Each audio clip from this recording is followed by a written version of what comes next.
All right, what is up, everybody? Welcome back to another episode of the 23 Personnel Podcast. I am your host, Spencer, joined by Michael. Michael, what's up, man? Hey, you got your green on today? My what? Your green. There is a little bit of green in this multi-camp short sleeve hoodie. It's like desert camo. I don't know. I don't know how much green's in there. No, this is multi-camp. There's some olive in here. Okay. I'm going to get down here. See that? That is a shade of green. Easy, big fella. Settle. I was wearing a little bit more green earlier, but came home, changed out of my work clothes, and had to maintain some level of green. There you go. How's your St. Patty's Day going, man? Oh, it's great. Great. Just living the dream, you know. Reported to the office and was not pinched at all once today. Was your dinner green? It was not. It was. Did you have corned beef and cabbage? No, we do that quite a bit. My as a nod to my wife's family grew up eating that on occasion, just here and there, and so we do quite a bit. But I think we're a little bit busy this week, and by we, I mean her. I'm not going to be the one making the corned beef and cabbage. That's she does the majority of the cooking here, and she's very, very good at it. So I'm not even going to pretend like, oh yeah, no. I don't think she's going to be able to get to it this year, but a lot of times she does. Yeah. So, and she's also been known to go to the store a few days later and pick up a corned beef on sale. It doesn't have to be the day of. Yeah. We have traditionally done like a loaf of Irish soda bread and then been a little bit heavy-handed with some green food coloring in the rest of our dishes just to make fun, just to have some fun, excuse me. I think last year we put a little bit of green food coloring in our shells and cheese. So we had green shells and cheese. We've done green mashed potatoes and gravy before. It's typically just a meal centered around like chicken strips, mashed potatoes, and mac and cheese, and then we kind of alternate what thing gets turned green that year. Didn't they used to make green ketchup? Hmm? Yeah, it was wild because it tasted like regular ketchup. But, anyways, we have a basketball tournament to talk about. Actually, I guess we have two: Big 12 tournament. And then March Madness, the NCAA tournament. I mean, I don't know how much about the Big 12 tournament you want to talk about, but Texas Tech did appear briefly and made their exit. We have the NCAA tournament matchups, the seedings. Your first round opponent.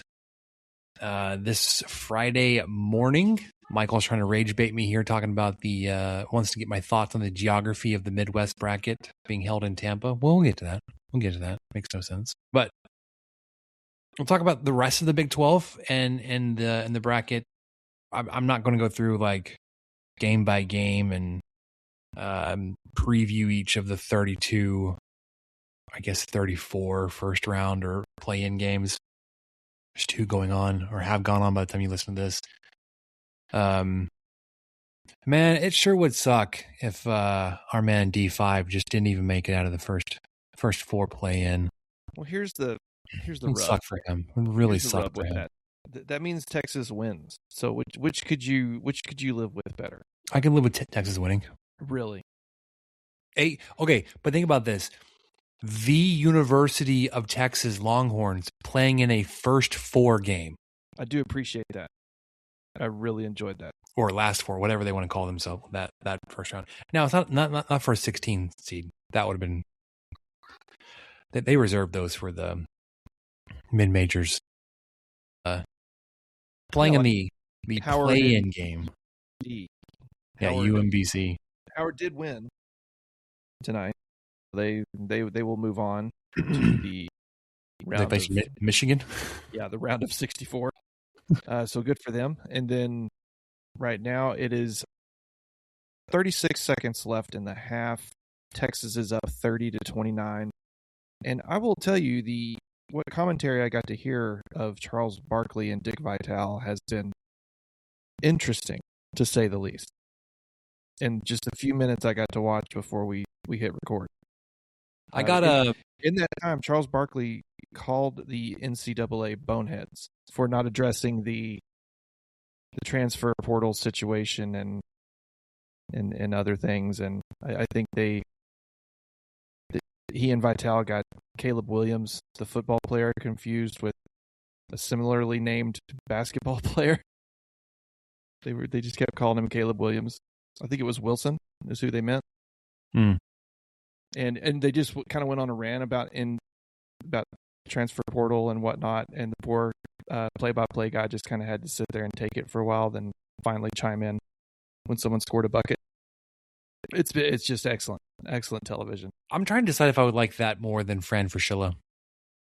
You are a hater of Fran. I like Fran. He's a hater of us. He is not. Literally could take anything positive for Texas. That was a defensive lapse by BYU there. He's a Big 12 ambassador. Mentions Evie Mays every chance he gets. Probably calls it Evie Maz. He knows. Talks about the smoked chicken quarter. It's fantastic. Miss me with all that. I'm not Evie Mays, but also have a Lady Raiders tournament and stickball, softball and baseball. Michael, you asked a question about attendance. The baseball attendance did actually outpace them, but it was a 3-1 capacity. So we couldn't count like absolute value. Like, okay, we had 10,000 people. Air quotes here. I'm not sure that's accurate. 10,000 people supposedly show up and get counted for baseball, but almost 4,000 for softball. And I did some, attendance percentage. There was some weirdness going on with how it was recorded for softball because of the doubleheader games 2 and 3. I think it makes most sense they combined those because they released. They didn't give a game 2 attendance. They gave a game 3 attendance, and game 3 said they had more than 2,100 people there. Well, the capacity is 1,200. I assume that was for games 2 and 3. They just combined it. But at 3,880 people attending the 3 games, that puts softball attendance at almost 108% of capacity, of stated capacity. The latest capacity I could find was 1,200. So 3 games would have been 3,600. They got almost 39. Whereas baseball, 10,200, if that was accurate, would be just over 77%. I never believe these numbers are accurate because every time I watch the games, there are so many empty seats behind home plate. Well, here's a problem with that though. At least for baseball, I don't know about softball. The facilities there, I've not attended a game. I know those seats that are most visible in baseball also have access to the club level. And so for day games, when they're like baking, those seats may be empty, but those butts may be in the facility. I did see my former boss sitting in her seat this weekend. I was like, there you go.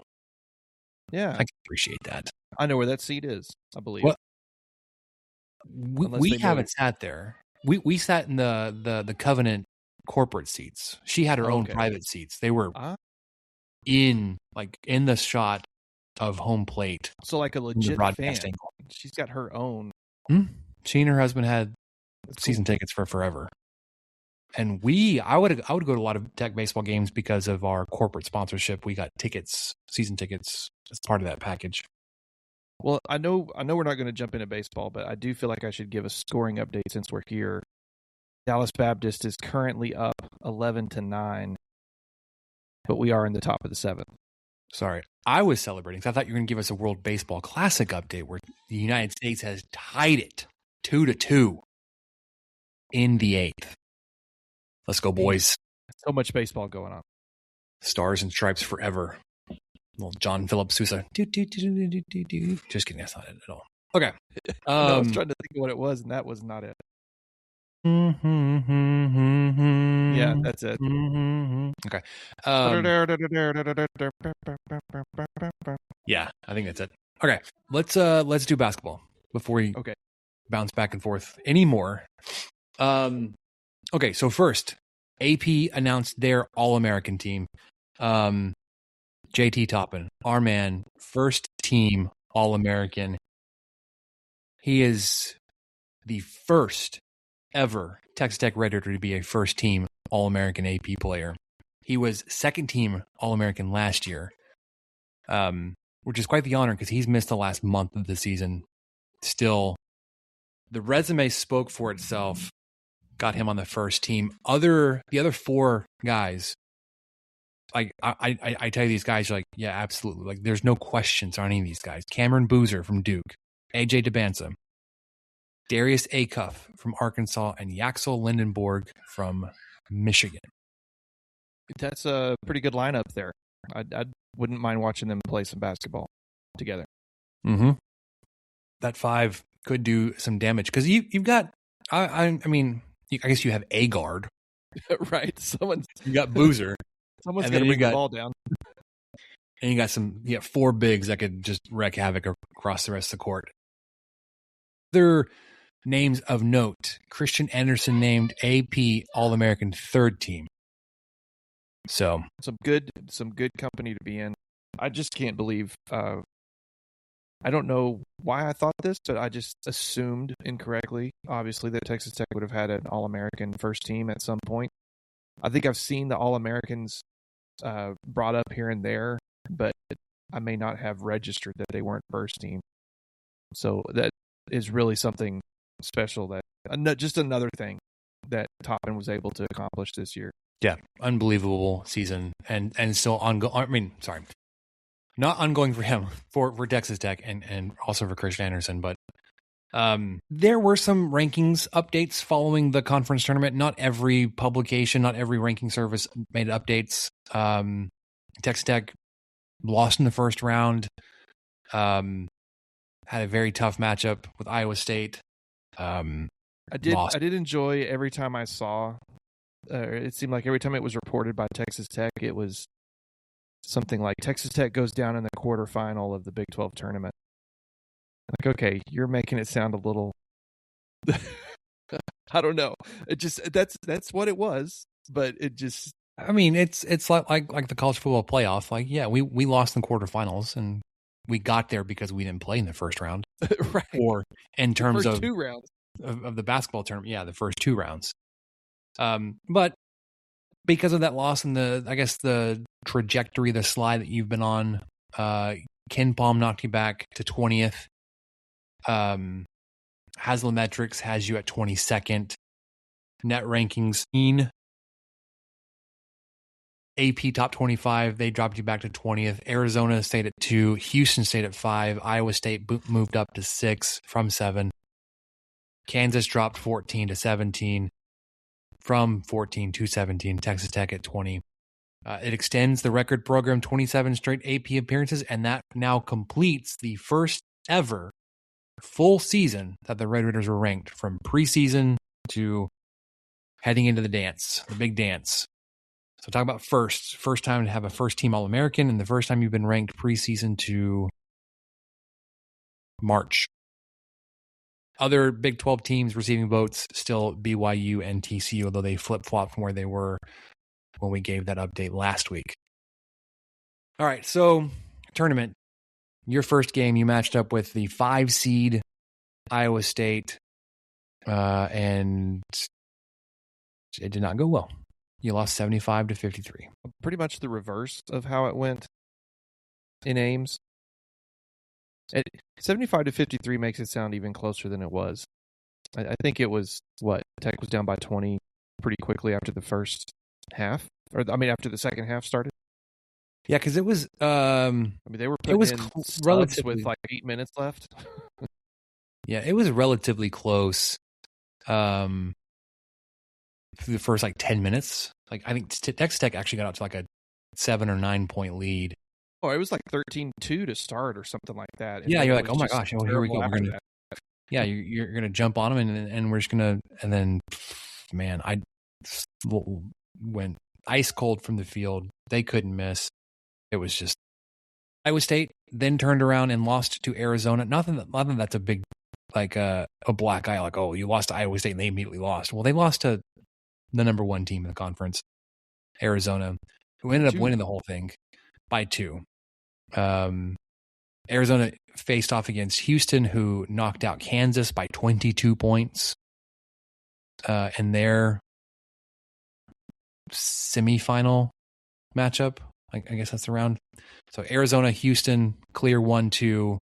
Arizona ends up winning 79-74 to win the conference regular season, and in the tournament, they earn themselves a 1 seed.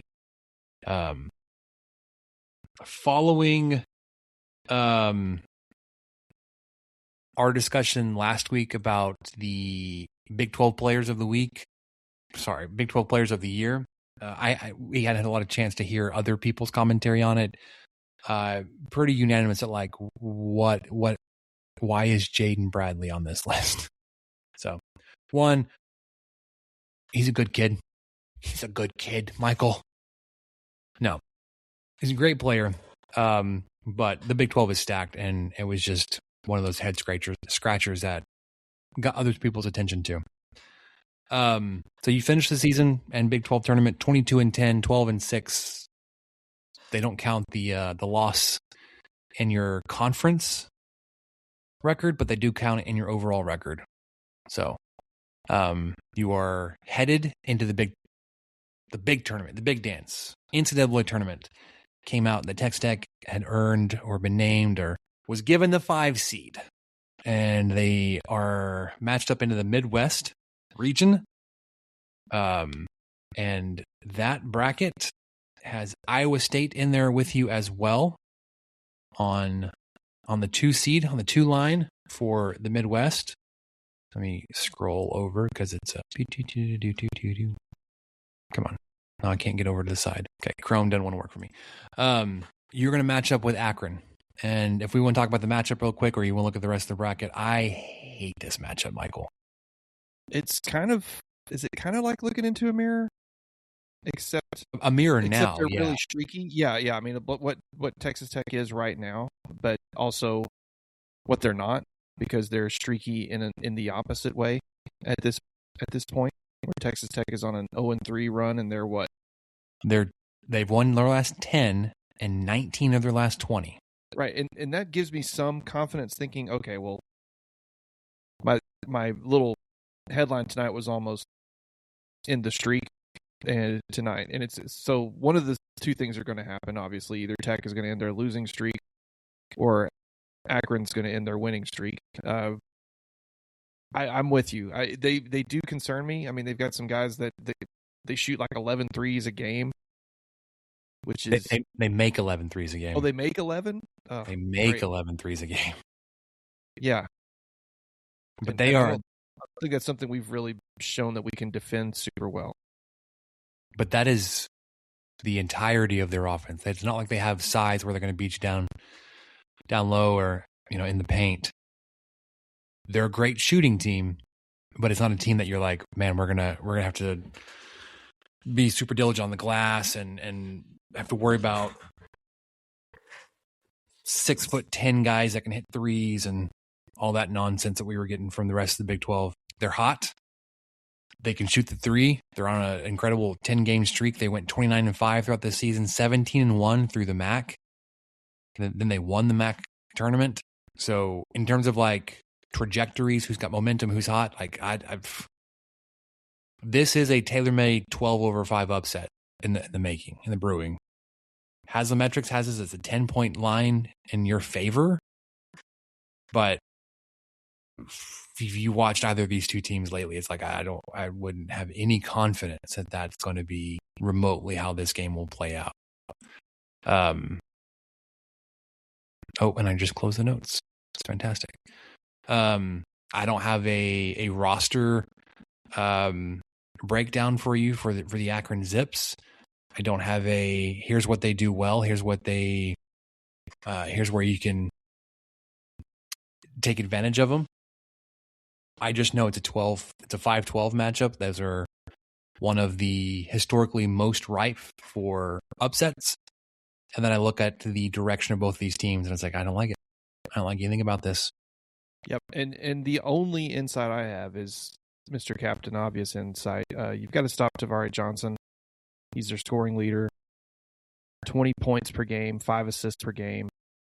As a team, they shoot 38% from three. I mean, it's kind of like that Spider-Man meme a little bit right now, except as you've already pointed out, we're on the opposite end of fortune. So the only thing that does make me feel a little bit better is it's just hard to win 11 in a row, and especially when you're in the tournament and you're against possibly a different caliber of players that you've maybe seen in your last several games. Not a knock on the MAC. It's just kind of how things work sometimes when you go against these larger programs with a little bit more resources, whether it's fair or not. That's not up to us to decide. It's just a matter of how it is working. So I think Texas Tech has a chance, obviously, to win. I've seen a lot of people make predictions on Texas Tech has to make X percent from three to win. They have to do this, they have to do that. And I'm not seeing that that's incorrect. I mean, I really think a lot of Texas Tech's ability to win is completely dependent upon getting threes and not going to the basket for whatever reason, not drawing fouls, not getting free throws. Maybe that will change. Maybe that will be a new strategy this week. But it's just something we've seen, especially these last 3 games, where it's if you're shooting 25%, but you've shot 9 free throws for the night, maybe try something different.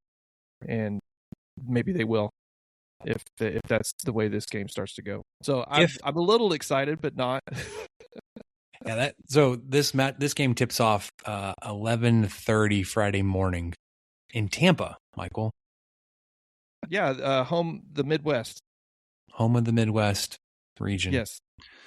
I really have nothing to add besides nothing regionally makes sense with the NCAA does. I know it never did, but I just thought, man, if they're calling this the Midwest bracket, it's in the Sunshine State. Yeah, Spencer's got to be just like nails on a chalkboard over there. Love it. No, I hate it. If you were to get past Akron, you've got the winner of Alabama Hofstra waiting for you.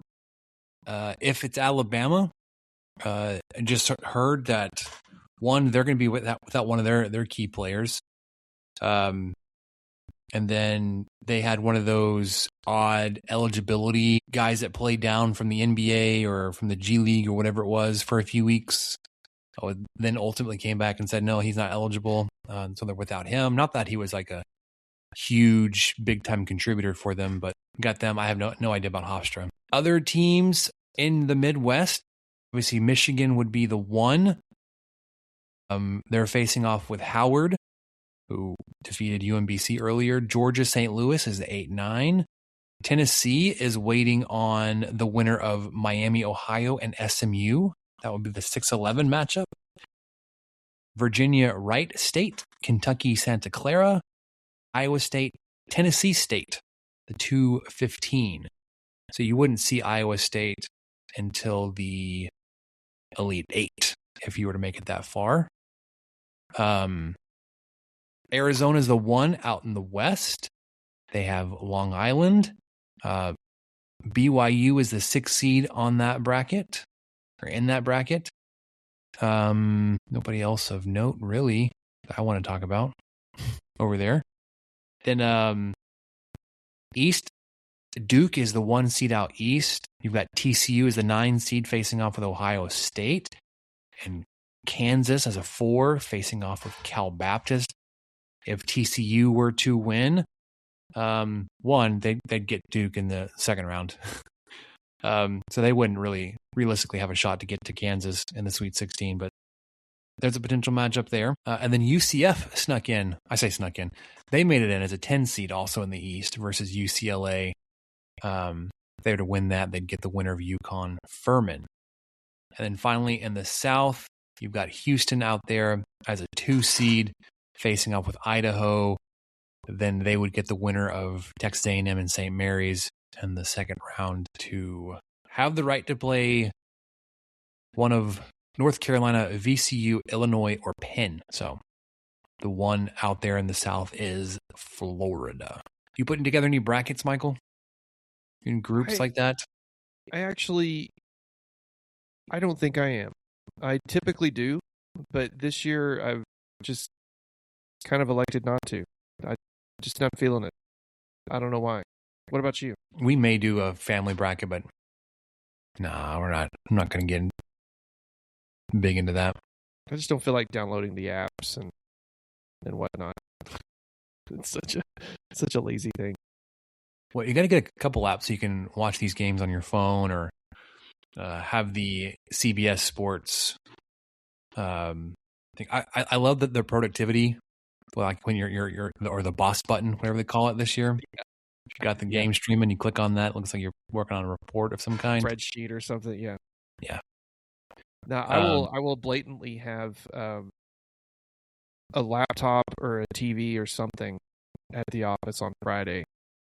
I'll probably be tuning into some of the games a little bit on Thursday, but not as blatantly as I will be on Friday, where it's going to be set up, volume up, playing, sitting opposite of my 2 normal screens. Well, you've got at least very productive. It'll be fine. You got to at least have the Texas Tech game up, right? Oh yeah, that's it. That's the main thing. I feel like I'm owed that, and then I will go back to normal consumption of the tournament. Yeah, I mean, like also because of the timing, the first half of that game could be your lunch break. Yeah, so. I mean the majority. It was like the Iowa State game. It was really nice that I think that game was at 11, and my wife and I met at Buffalo Wild Wings for lunch that day, and so that was fun because we got to watch a decent amount of the game. Of course, it was right through halftime too, so we missed a good chunk, but unfortunately got to see the wheels start falling off in the second half before I went back to work. What's your take on B-Dubs since their transition, their new ownership? You know, we did not go forever, so it's probably not the best take. When Jurassic Park Rebirth came out, we went because it's basically in the same parking lot as Cinemark, for those of you who know, here in the hub city. And so we had tickets for that, and we thought, well, we just need to eat something, and that was what sounded the best, and it was closest. So we went then, and then we went Friday, and those are the first 2 times we've probably been in many, many years, and we both enjoyed it. Now, I don't think we got wings either time, so grain of salt. All right, what'd you get? What that is. I had a buffalo chicken wrap, and then I think I may have had that the first time too. And I think, what's your go-to sauce? I just like, my go-to sauce is, for that, I stuck with what they had. The medium buffalo is a hit with me, but my go-to are Asian Zing and Caribbean jerk. I usually get, back in the day when me and my buddy the Ace Man would just hang out all day on Sunday and watch NFL at Buffalo, at B-Dubs. B-Dubs. That was usually it. I'd get like 6 of one and 6 of the other. Not half dozen? To start. Well, that was back in the day when it was half dozen, and then they switched to 5. Aren't they like 5 and multiples of 5 now because they're Franken wings? Maybe. And then I know if you go on Tuesdays and Thursdays, they used to do like buy one, get one or half off, or basically they would double it, whatever the number was. And then depending on which day it was traditional or boneless. Well, the 2 times we've been in the last year, and probably not in the last 7 or 8 before that, have been good experiences, but we didn't get wings. I probably have told the story a long time, or a lot, but my freshman year of Texas Tech, some guys that were new friends of mine, guys I met at church, they introduced me to going down, holding down a table at B-Dubs for the Saturday night UFC fights and getting there like 4 o'clock in the afternoon and like pacing yourself. You get like, oh, let's just get drinks for the first little bit. And we got like an order of fries or, round of appetizers, and then get some wings, and then kind of pace through like, so you got food kind of not constantly there, but like you're not just sitting there getting nonstop refills while you're just holding down a table for hours. So one, my first introduction to B-Dubs. Two, first introduction to UFC fights. It was fantastic. I also loved their Southwest egg rolls back in the day, or their Southwest dippers, whatever they called it. Those are really good. Yeah. All right. Real quick, World Baseball Classic update. Venezuela did retake the lead. Top of the ninth to go up 3-2. Now bottom of the ninth with Schwarber batting. You got 3 outs, score at least one, keep this game going. Texas Tech is now down 14-9. It was 11-9, now it's 14-9. All right. They've been outscored 12-2 since the middle of the fifth. No, of the fourth. It's good. Oh wait, they just scored again. Is that right? Oh no, they're switching. Okay. Top of the 8 now. Texas Tech up to bat. Here we go. All right. Rally cap time. Game has been going for 3 hours and 25 minutes. You want to give us an update on the Lady Raiders and their tournament path? Yes. So the Lady Raiders, the women's tournament was announced a couple hours after the men's. They finished, of course, 25-7, 12-6 on the year. Ended. The AP really didn't change from last week. No one played, but for some reason, West Virginia swapped with Ohio State. I'm not sure what happened there. West Virginia was 11, and they were 12, and Ohio State went from 11 to 12. So I'm not sure what happened. But anyway, that was the one change after a week of nobody playing. So LSU, I mentioned them. They're in the top 5 in the AP poll, and I mentioned them because that is where the Lady Raiders are headed. The way the women's tournament works, the top 16 seeds host the first weekend. So Baton Rouge will host the Lady Raiders, who will take on number 10 seed Villanova. Villanova is a 25-7 team, and they will play on the same day as the men. They will play Friday, but at night. So Friday the 20th, 7:30 on ESPNU.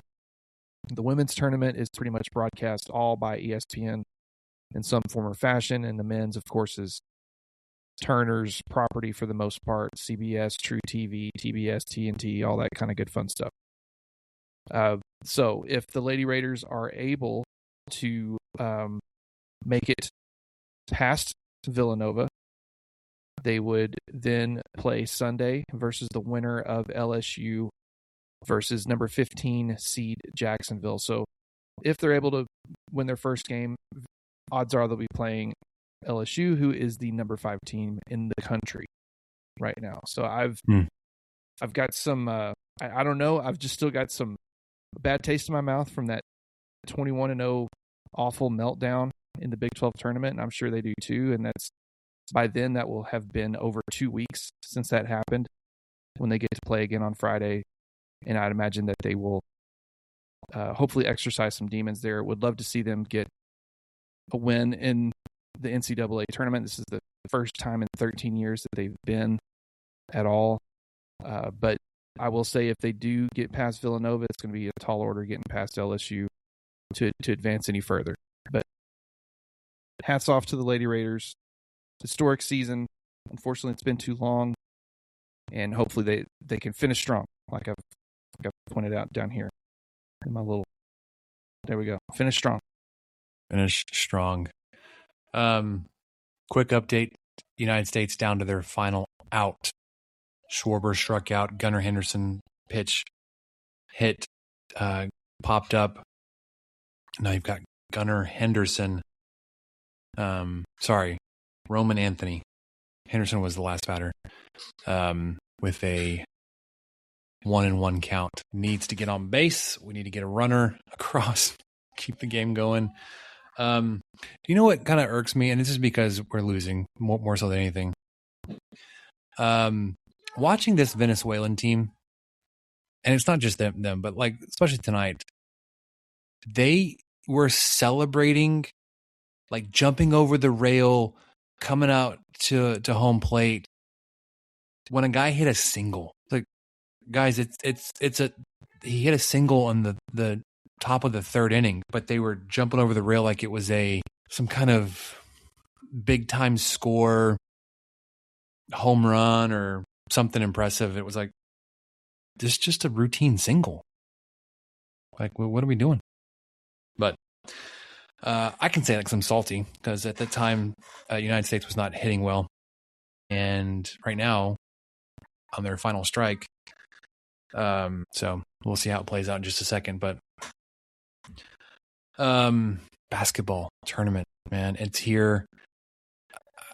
I would like I don't want to be like silver linings guy or like whatever, but when Toppin went down, expectations were kind of like, we'll just do what we can do, and you know it is what it is. You sustain a season altering injury to your lineup, top player on your roster, to your first team All-American, first team All-American in 100 plus years of school existence. But some people thought, it'll be fine. Especially when you won the first 3 games after he was gone. No, yeah, there was a lot of that. Never mind, Kansas State was 1-11 at the time. Yeah, Big 12 play. All right, USA lose. Again, because I'm salty, but like the pitcher struck out the dude and like dropped to his knees, was bawling. I was like, I mean, congratulations, you won the World Baseball Classic. And you did so by striking out 2 of the 3 guys you faced, but that seems like a bit of an overreaction. Possibly. To quote The Office. It's fine. I'm not in that position. Like I said, I'm salty. So, just a little jealousy here.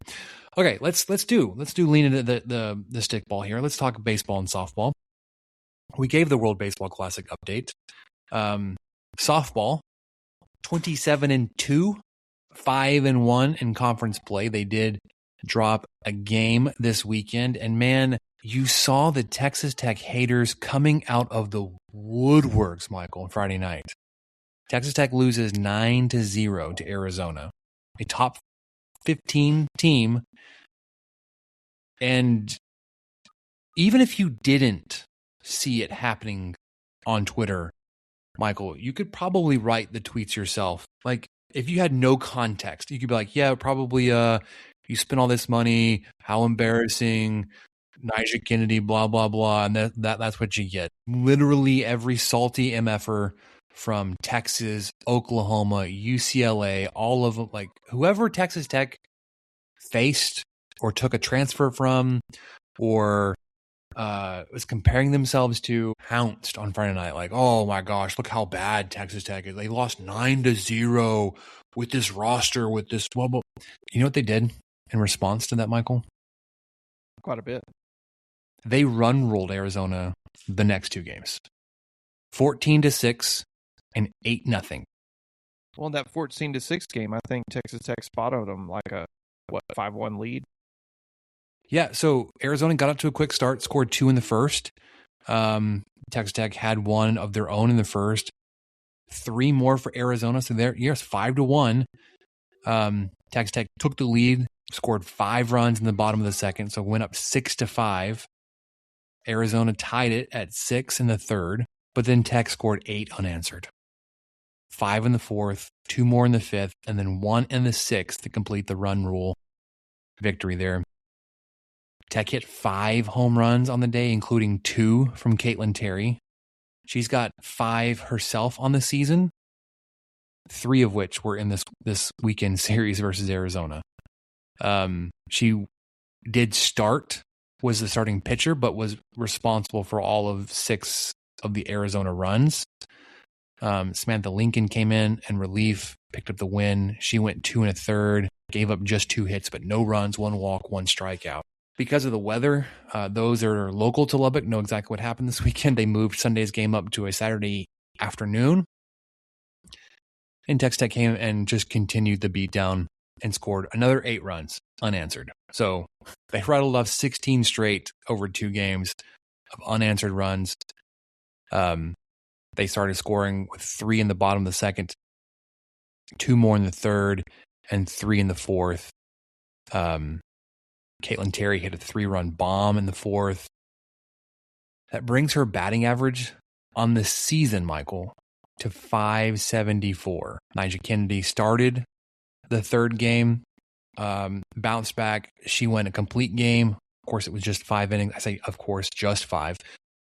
Complete game, 2 hits, no runs, no walks, 2 strikeouts on only 71 pitches. Yeah, it was you already mentioned the 16-0 run, but it was overall an 18-1 run to finish the weekend after the bottom of the second started in that second game. Yeah, so Arizona comes in, or leaves 1-2 on the weekend, 4-2 in Big 12 play at this point. You had 2 midweek games ahead of your weekend series in Florida. Both got canceled. Stetson and Florida State, Tuesday, Wednesday, they're in Florida, canceled. And then you've got a weekend in Orlando versus UCF, Friday at 5, Saturday at 4, Sunday at 11. Catch those games on ESPN+.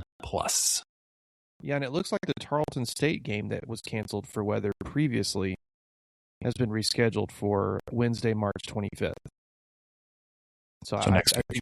Yeah, it looks like they are going to play that. And I can't remember the schedule. Maybe I would be surprised that was already on there because it's in Stephenville. So I doubt that. I think it's got to be a reschedule. Their bus trip on the way back from Florida. Yeah, just go ahead and stop off. Swing by Stephenville on the way. Okay. Baseball, they had a weekend series. Well, they wrapped up their midweek versus UTSA last Tuesday. We talked about it. They ended up losing that one 9-8. Bounced back on Wednesday, won that one 10-5.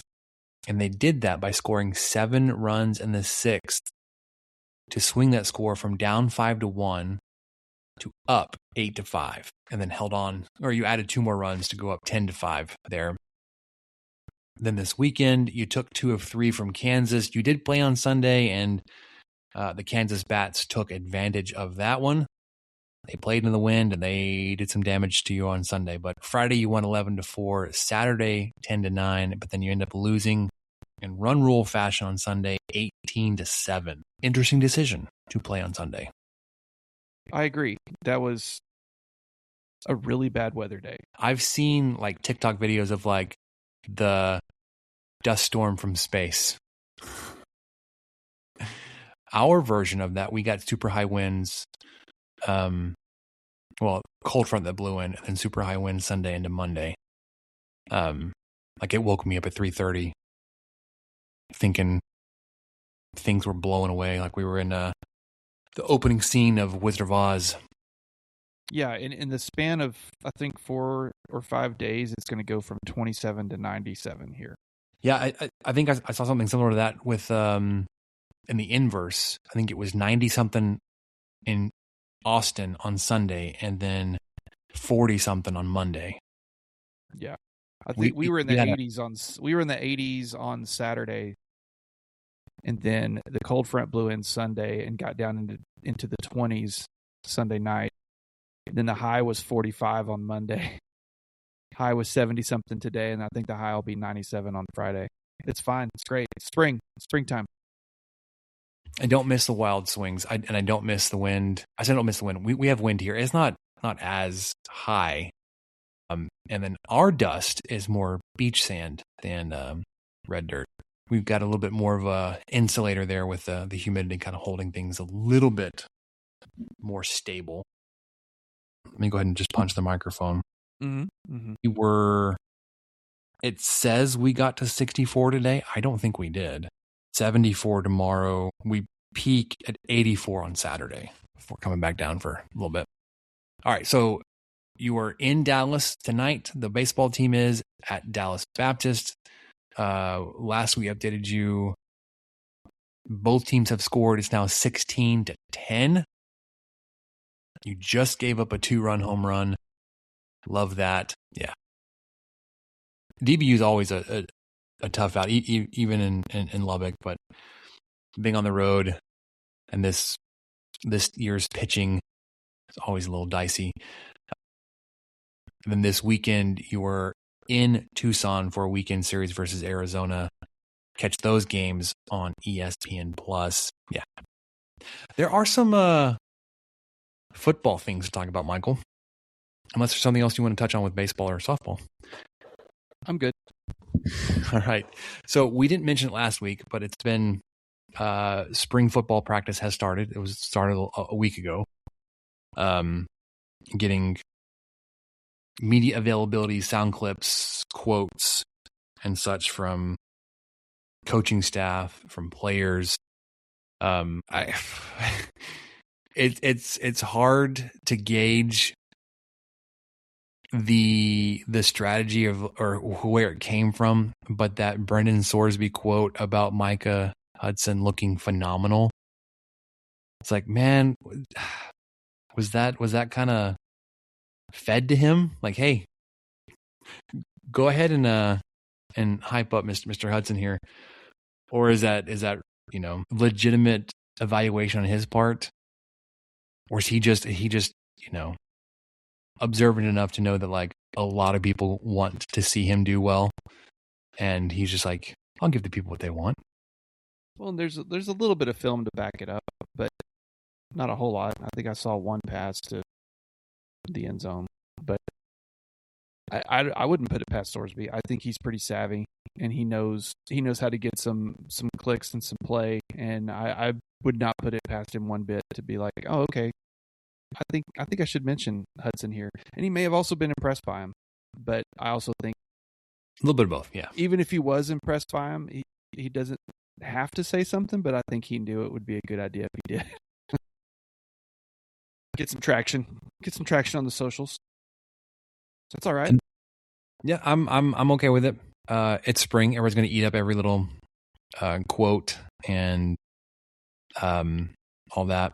I am interested to hear your take. I don't know if you've seen it yet, Michael, but some of the at least FanDuel has put out their preseason win total lines. Have you seen these? I have not seen them. I did not know they were out already. So I want to go through some of the Big 12.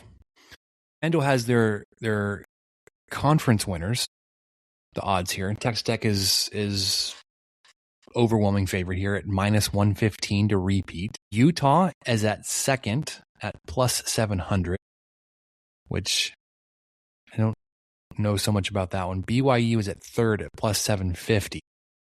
And then there's a pretty big drop off. Houston at 4 at +1800. TCU at +2000. Baylor at +2200. Baylor.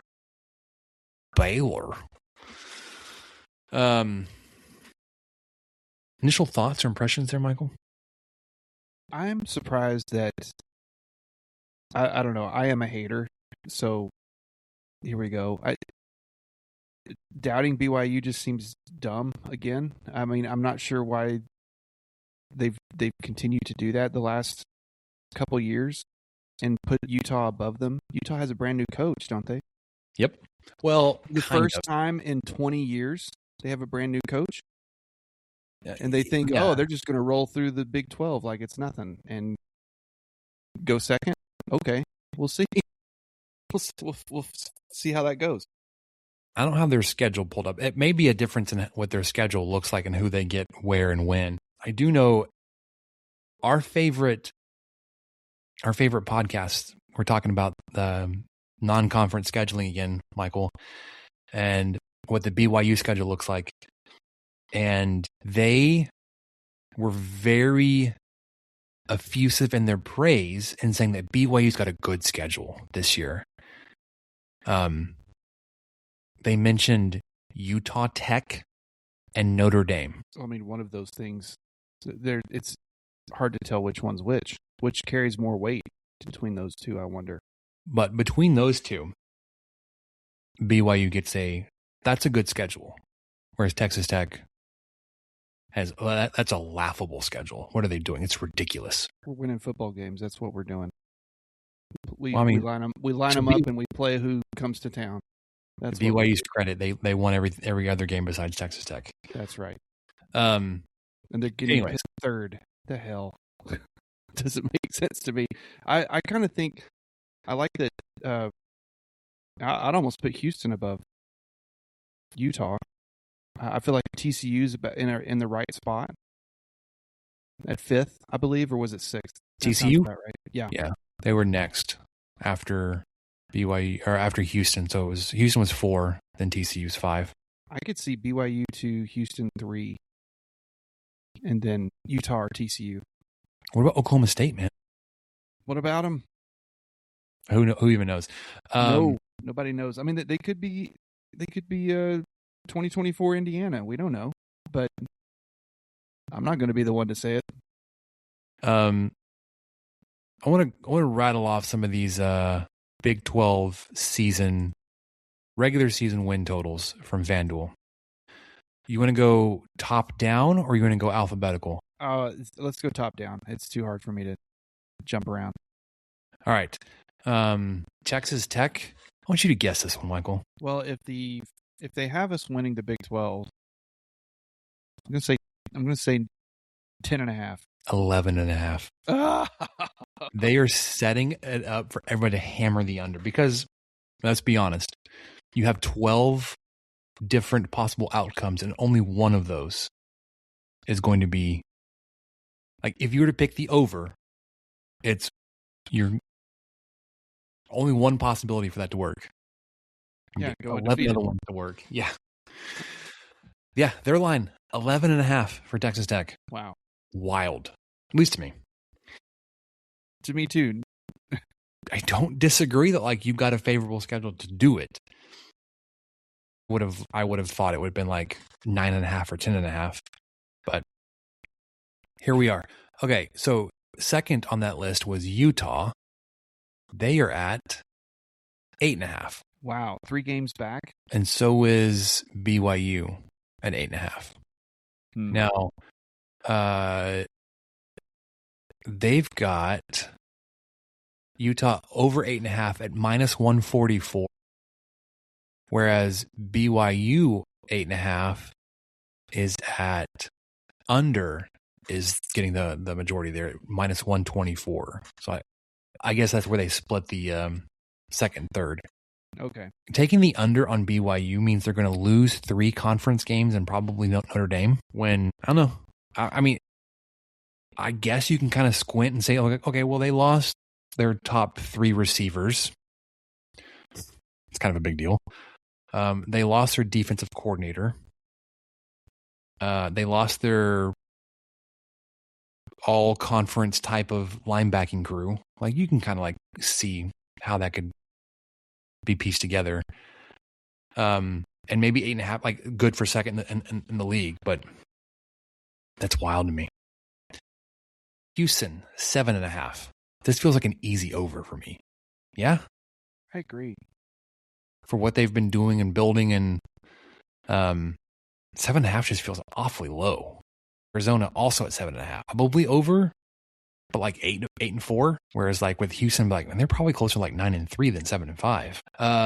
Kansas State also at 7.5 under. Also, I agree. Okay. TCU 6.5 over. That one feels wrong. Baylor 6.5. I'm trying to find. Didn't you make us think like a schedule matrix? I can't find it. Not the full schedule yet, or maybe I did. Hold on. Let me.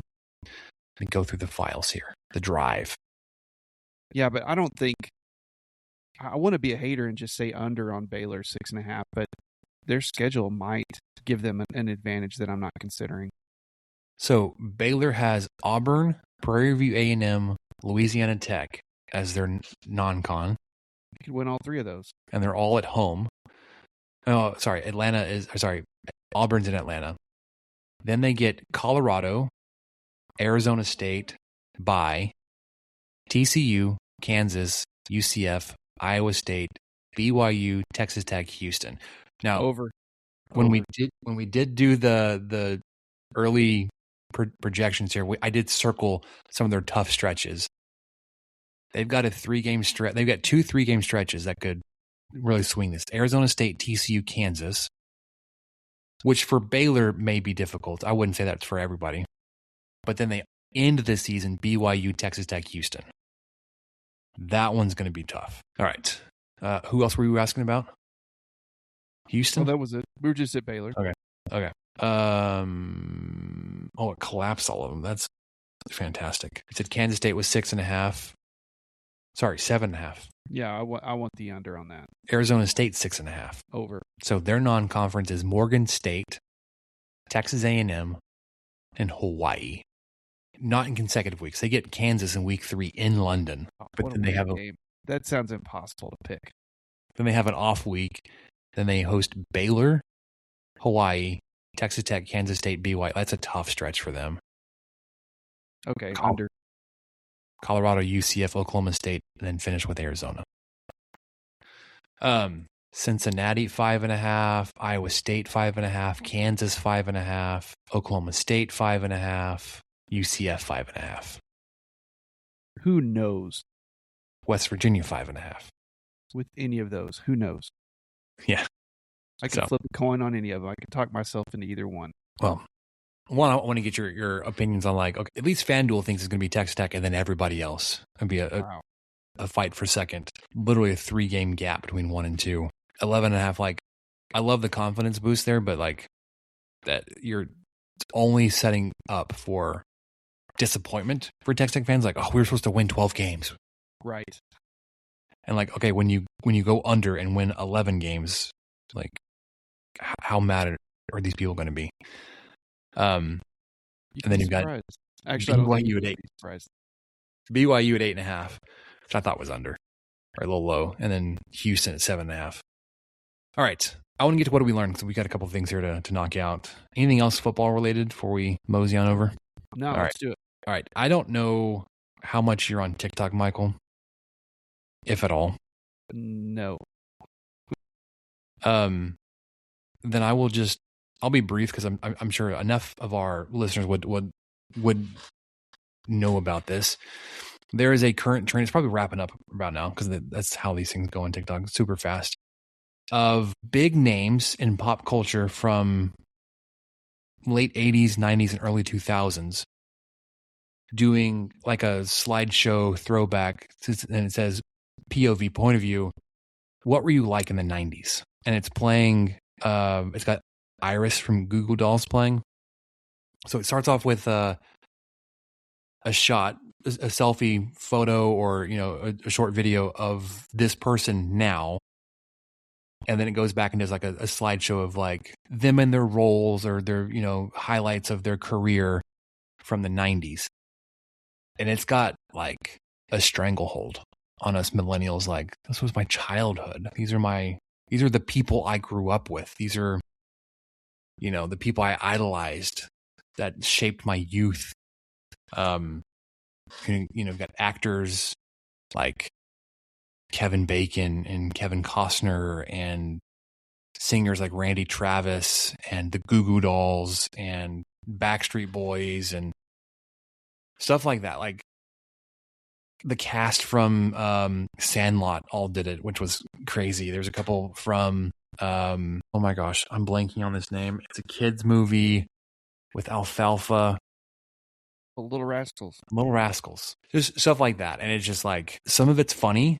A lot of it's really heavy and the nostalgia. Some of it's really sad, man, like this was, it's just hard to look back and like that this was my childhood. Like we're all grown up now, we're adults and everything is, I want to go back to the 90s. I want to go back to that time.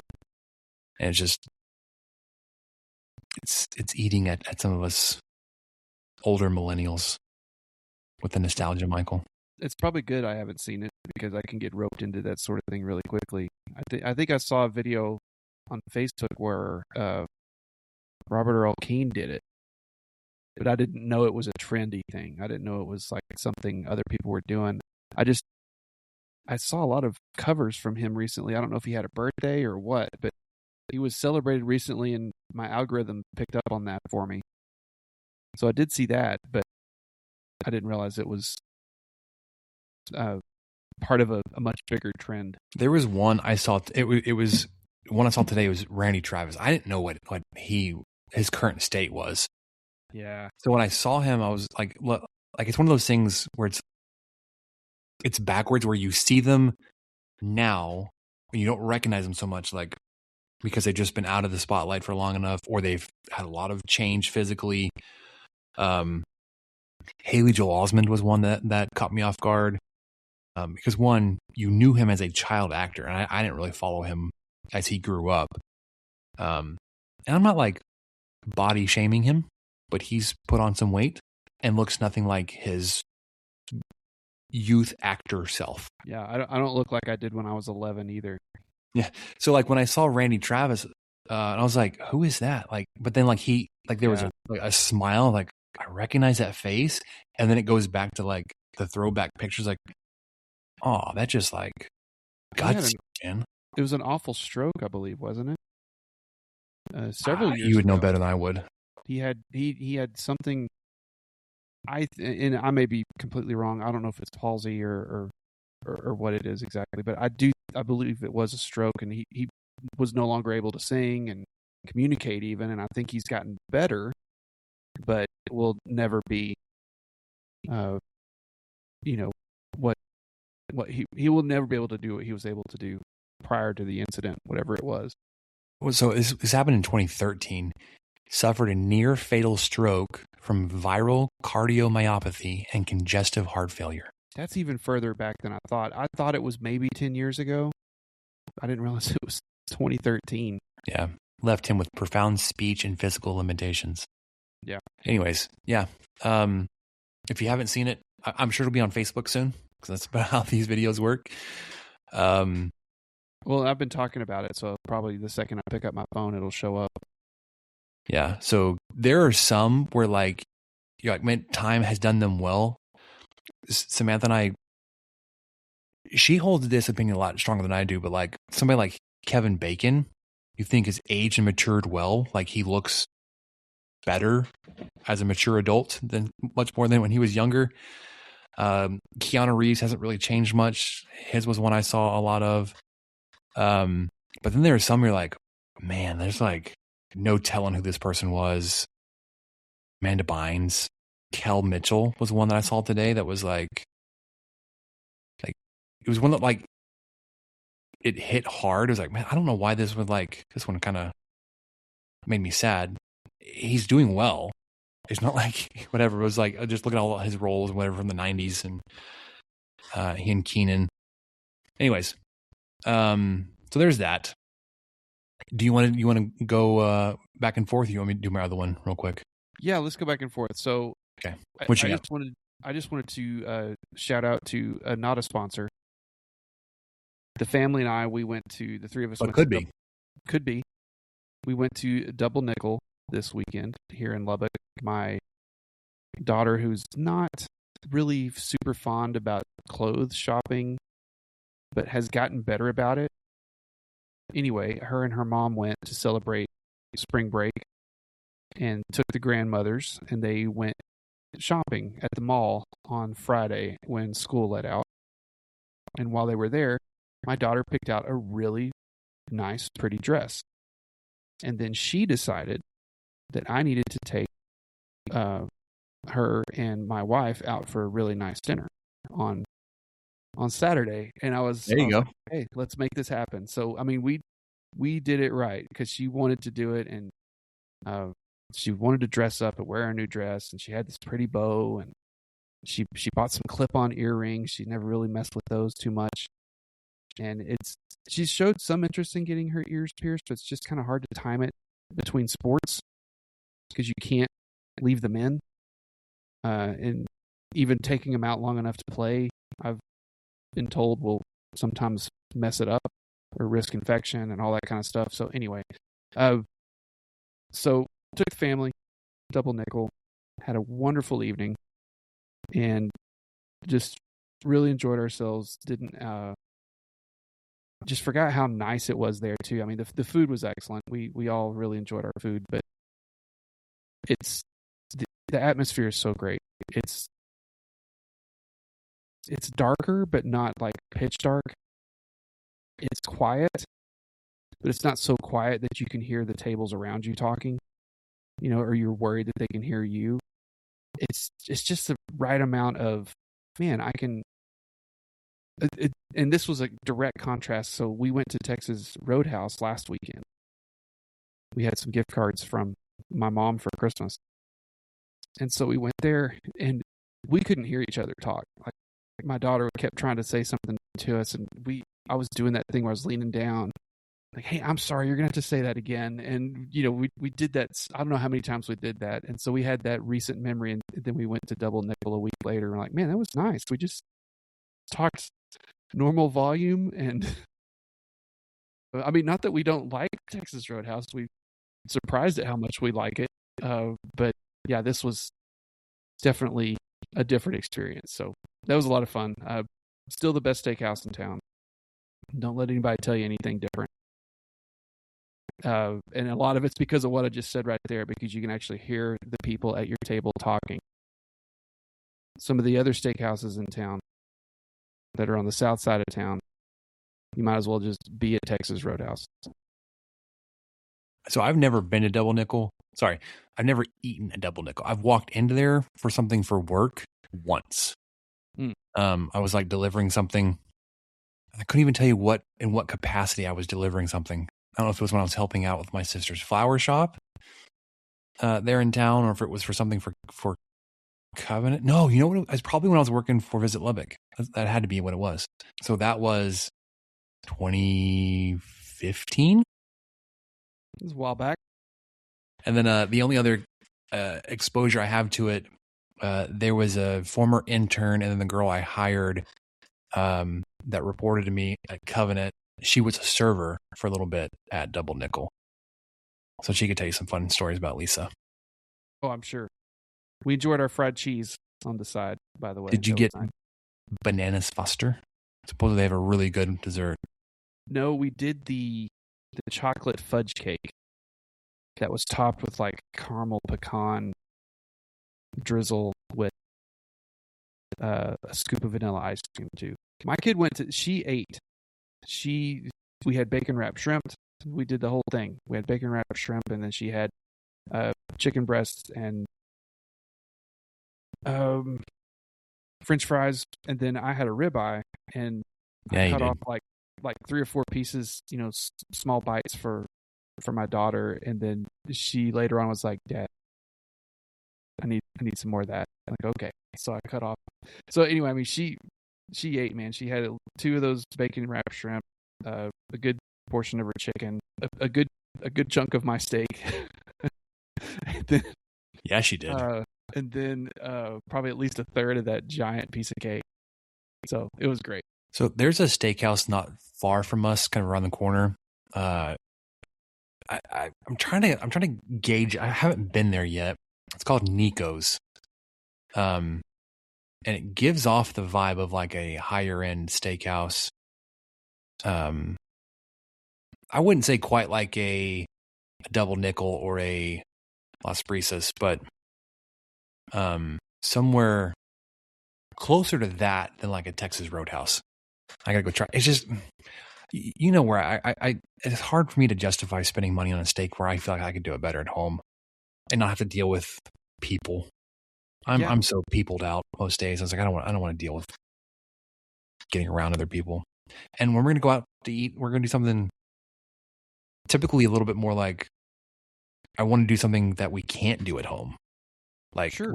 we found this this sushi buffet around the corner from us that is fan-freaking-tastic, and it's almost always empty. And the owners is like a husband-wife couple that like legitimately seems so excited for any customer that comes in, and that sounds like they're struggling, but I think that's just like their personality. Like they run the restaurant, like they make the sushi, they set it out, they serve you, and like their service is top notch. But we'll also say like it's not something we would do every night, because it's just like sushi is very one note in terms of texture, temperature, flavor profiles are pretty similar. So we like to mix things up and just do things we couldn't do at home. Steaks are kind of like, it's a hard time justifying a steak. Anyways, you mentioned spring break. It's spring break this week, last week, whenever it was for us here down in the coastal bend. It was last week. I know some people are probably on spring break now. I think we were early. You can definitely tell there are a lot of visitors to the area, and I don't know how far this news story has spread. Again, it kind of depends on if you're on TikTok a lot or X, or if you get your viral stuff from Facebook Reels when it hits there a week later. There was a string of incidents that's happened down here, and mainly around the Port Aransas beaches. There was a fight that broke out that ended in gunfire. That sent a few individuals to the hospitals here. But I think one of the ones that has been catching a lot of media attention and viral coverage. There was a car accident on the main road that runs up and down the island that connects basically where you come over from Corpus onto the island and go up to Port Aransas.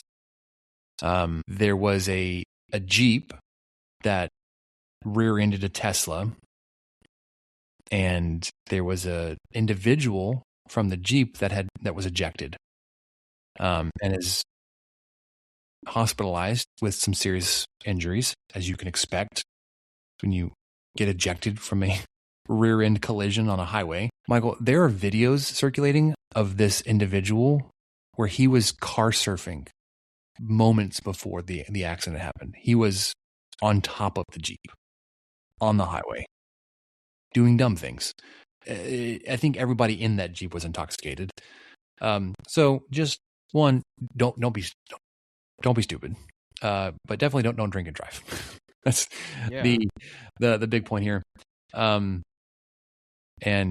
you should probably wear a seatbelt regardless. I was actually out at Port Aransas on Friday doing we hosted a golf cart safety event for all the golf carts that ride up and down on the beach.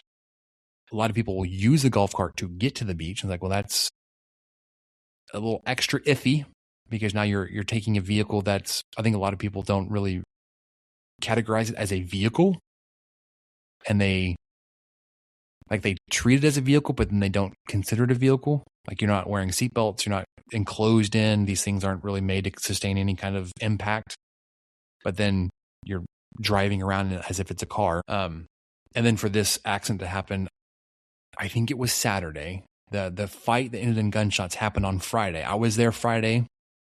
Gunshot fight thing happened Friday night.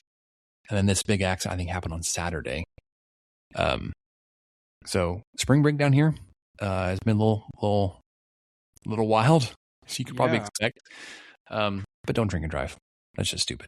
And don't get out of your car and car surf on a highway. Stupid. There are videos on that link, Michael, if you want to click on that and kind of scroll, of him doing that. So just, forget also your spring break destination territory there. Luckily, I think most people are trying to head out to Port Aransas, which is, it's still Corpus Christi, but I think not a lot of people consider that Corpus Christi, because there is enough lodging and accommodations in and around Port Aransas that will host people. But yeah, no, it's definitely definitely noticed an increase in traffic and license plates from other states. I think in one stretch we saw like Iowa, Indiana, Nebraska, and then a couple from the Northeast. I was like, what are y'all doing way down here? There are beaches closer. I could have gone to Florida. Would have been closer than coming all the way down to South Texas. Anyways, yeah, a little strange being on the destination. Even though I've been here 9 months, I've adopted the get out of here tourist. Get off my lawn. Because Didn't take long. it's my town now, Michael. It's my beach. Sure it is. All right. What you got? Okay, I've got on here on my notes I wrote new phone who dis. So I finally did it. Almost 7 years to the day. I got a new phone. Is it because you wanted to or had to? I had to. Yeah, because I'm so curmudgeonly though. All I did today, it came in the mail today, and I went back and I backed up a lot of all the photos I'd taken on my phone. The first photo I took on the phone that I'm getting rid of was on March 14th, 2019. So there's evidence.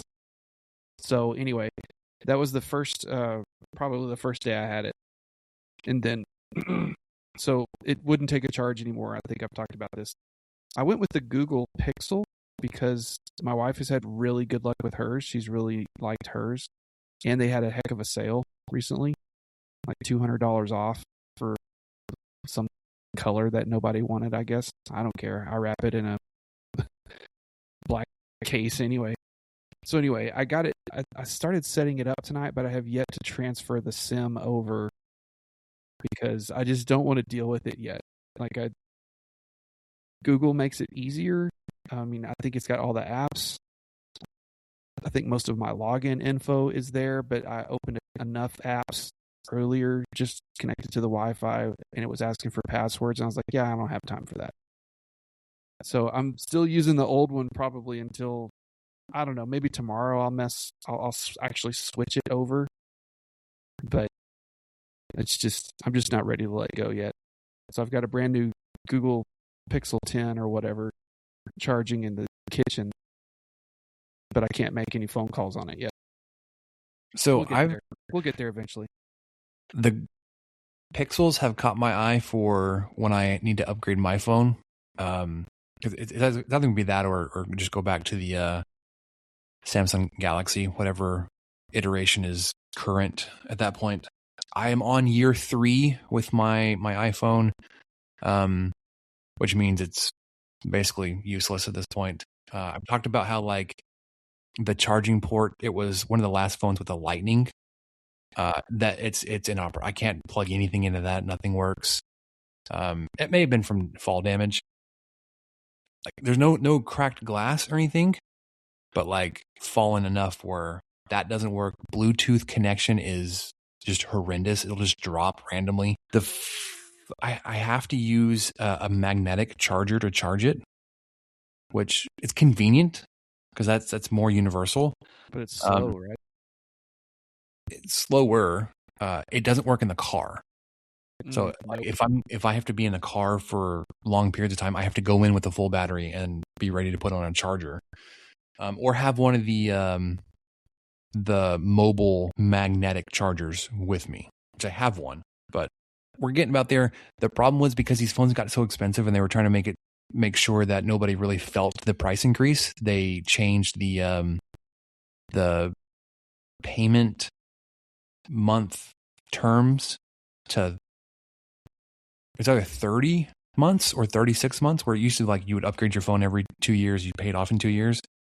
But now they're like, the phones are so expensive, and to kind of hide the fact they're more expensive, like, hey, you pay your phone off in 36 months. Well, that's stupid. So I still have probably a little bit of a balance left. I have to go back and check. Mentally, I'm ready to give it up. But definitely not 7 years old like yours.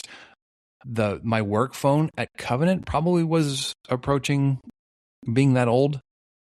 And it was noticeable how bad some of the things were and how old it was. Like it still had a home button, an actual physical button. That's how old that phone was. This thing still, I mean, it functions great. It's just, it doesn't hold a charge as well, and the charge port is loose, and it's tough to get it to charge. So that's really what boiled it down. Like you mentioned you can't charge yours in the car. Yeah, me neither. There's no way. The cord's not gonna stay put. But it's been a great phone. I mean, really looking at it this way, 7 years out of a phone, I can't really complain too much. I think it's probably the best phone I've ever had. At least based off that. Checking the Verizon app. This has to be a new update. This device is 100% paid off. There we go. Which means my bill should be coming down. I have an upgrade offer. If I were to trade this phone in, it's $830 off the iPhone 17. I don't want the iPhone 17. I'm pretty excited about the Pixel, and I was going to go with a S24 and S25, but then after talking to my wife about it, she was just like, "Man, I think hers is a 9," and she's just really liked it, and it has had no trouble with it, and it's really seamless with all the Google stuff that we do. And I started thinking about, man, I have so many apps on my Samsung phone that they will not let me uninstall them. I hate that about Samsung.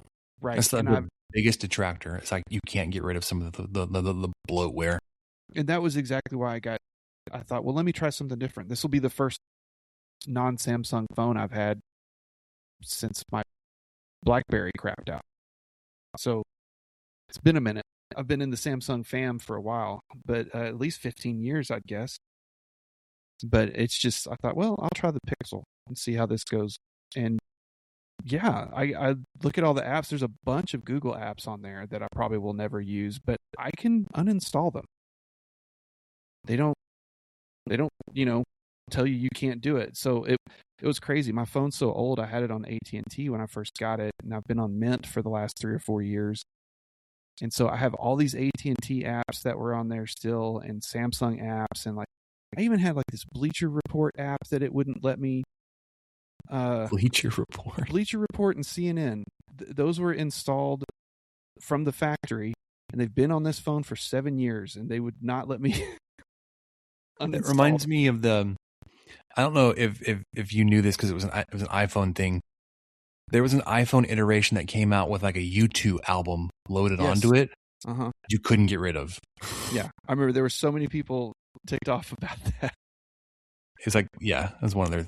But yeah, I had probably at least 15 or 20 apps on this thing that I just, the best I could do is force stop it or put it to sleep or whatever it was, but I could not remove it from the device. So once I started thinking about that and how much my wife was talking about her Pixel, I thought, well, shoot, I'll just give that a shot.